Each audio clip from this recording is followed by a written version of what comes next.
Voilà le résultat final qu'on a obtenu. Mis à part que moi j'ai ajouté quelques modifications très simples que je vais vous montrer. La première, c'est j'ai modifié l'ombrage ici. Je suis venu chercher l'outil pinceau mélangeur. Voilà, j'ai réduit sa taille. Je, je clique sur le calque de base. Si vous voulez, je peux désactiver les autres. On appuie sur Alt, je vous l'ai déjà dit. Alt et sur cet œil pour n'afficher que ce calque. Puis je viens ici, j'appuie toujours sur Alt avec l'outil mélangeur et je choisis cette couleur, je fais un clic gauche. J'affiche le reste des calques maintenant. Et je viens ici mélanger les couleurs. Désolé, je choisis le calque Shadow parce que je veux travailler sur les ombrages. Il faut toujours travailler sur le calque qu'on veut, qu'on a besoin. Et vous voyez que ça atténue un peu, ça mélange un peu les couleurs, c'est bien. Ça donne même un effet artistique.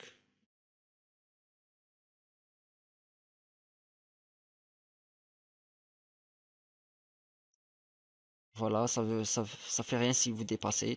Vous pouvez toujours aller corriger ça après. Donc, j'ai travaillé tous les ombrages comme ça. Je vous laisse continuer. Quand vous dépassez avec l'outil gomme, je maintiens E. Soit avec vous restez sur l'outil pinceau, vous maintenez E pour basculer directement vers la gomme, ou bien vous venez chercher directement l'icône. Et j'efface le reste. Donc, j'ai travaillé tous les ombrages. Je vous laisse le soin de continuer. Aussi, il y a une autre méthode. Vous venez dans tracer. Voilà, tracer. Vous cliquez sur cette icône-là. Vous voyez, je l'ai déjà activé. Voilà. Et ça fait un cadenas. Cette icône, vous allez voir, verrouiller les pixels transparents. C'est-à-dire que les pixels transparents qu'on n'a pas touchés ne vont pas être touchés non plus maintenant. Donc ça veut dire que si je choisis par exemple cette couleur avec l'outil pinceau, je vais choisir cette couleur et je vais tracer. Vous voyez que les traits qu'on a tracés tout à l'heure avec du noir se mettent en rouge, sans que pour autant modifier l'espace ici, parce qu'il est verrouillé. Ici, ce n'est que du transparent. Si on désactive les autres, ce n'est que du transparent qui sont verrouillés et c'est le trait ici qu'on a peint en rouge. Faites attention à ne pas peindre des zones ici. Je vais rebasculer en noir et peindre ça en rouge. Voilà. Donc moi personnellement, je préfère ne peindre que la partie inférieure de la lèvre avec du rouge, comme ça. Voilà. Désolé. Voilà. Mais vous pouvez faire comme vous voulez, hein. Vous êtes libre de faire comme vous voulez. Une deuxième modification que j'ai ajoutée, c'est la couleur des yeux. Je les ai changés. Donc je me mets dans calque de couleur. J'ai choisi cette couleur, vert plus foncé. Je viens sur les yeux. Je maintiens G ou bien je viens chercher mon pot. Par défaut, vous avez outil dégradé. Vous cherchez outil pot de peinture ou bien vous maintenez G et vous cliquez ici pour changer la couleur directement. Pour je m'excuse, pardon.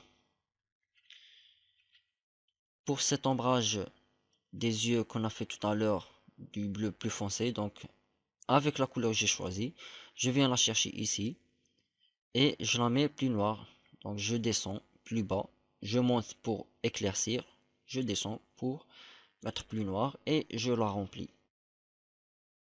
Attention à remplir sur le bon calque. Vous voyez que je ne suis pas sur le bon calque ici. Calque de couleur, si je le désactive, cette couleur reste toujours. Donc il faut chercher où est-ce qu'il se trouve.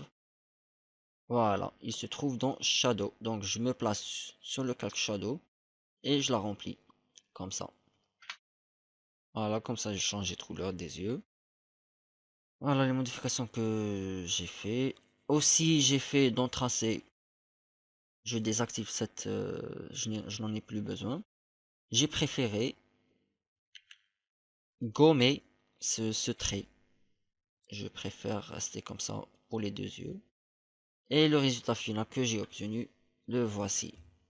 Le voilà.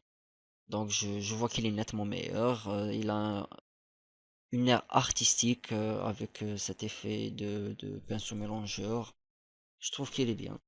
Maintenant que vous êtes satisfait avec votre travail, si vous avez terminé, il faudra l'enregistrer. Je vais vous montrer deux formats. Premièrement, venez fichier, enregistrer sous. Vous choisissez le format PSD, Photoshop PSD. Ce format vous permet de garder vos calques pour plus tard revenir sur Photoshop, ouvrir ce fichier. Vous trouverez toujours les calques empilés ici. Vous désactivez celui qui vous plaît ou bien vous modifiez celui qui ne vous plaît pas. Vous voyez que ici calque est coché.